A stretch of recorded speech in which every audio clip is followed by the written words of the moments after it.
Os Estados Unidos podem realmente forçar uma mudança de governo em Cuba? Uma série de decisões recentes de Washington, somadas a uma grave crise energética na ilha, reacenderam a tensão entre os dois países e levantaram dúvidas sobre o futuro do regime cubano. Tudo ganhou força após uma declaração do presidente dos Estados Unidos, Donald Trump, que afirmou que seria uma honra para ele tomar Cuba. A frase foi dita em meio a uma nova escalada de pressão americana contra o governo cubano liderado por Miguel Díaz-Canel. A tensão entre os dois países não começou agora.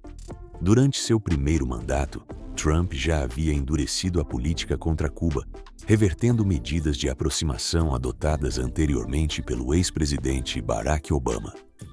Depois de voltar à Casa Branca, Trump retomou essa linha dura e recolocou Cuba na lista de países que patrocinam o terrorismo.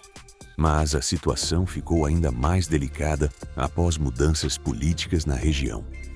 Com a queda do governo de Nicolás Maduro na Venezuela, os Estados Unidos passaram a bloquear o envio de petróleo venezuelano para Cuba.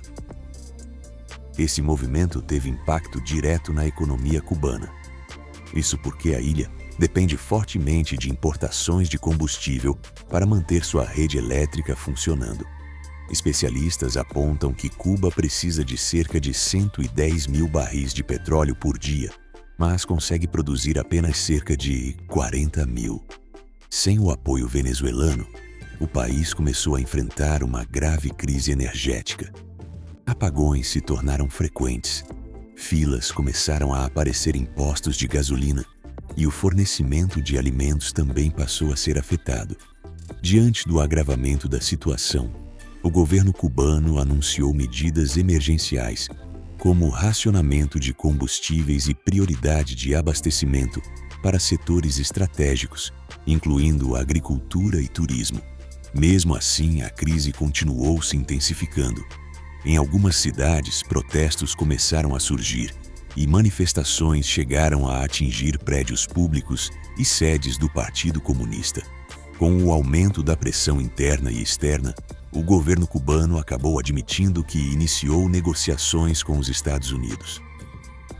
Em um pronunciamento oficial, o presidente Miguel Díaz-Canel afirmou que o diálogo busca encontrar soluções para as diferenças entre os dois países.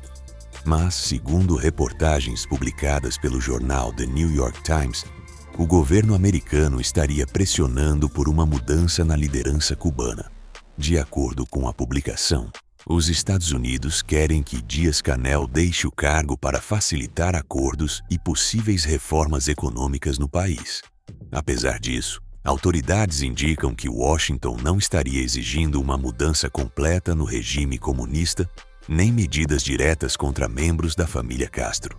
As negociações estariam sendo coordenadas pelo secretário de Estado americano Marco Rubio, filho de imigrantes cubanos e conhecido por defender o fim do regime comunista na ilha.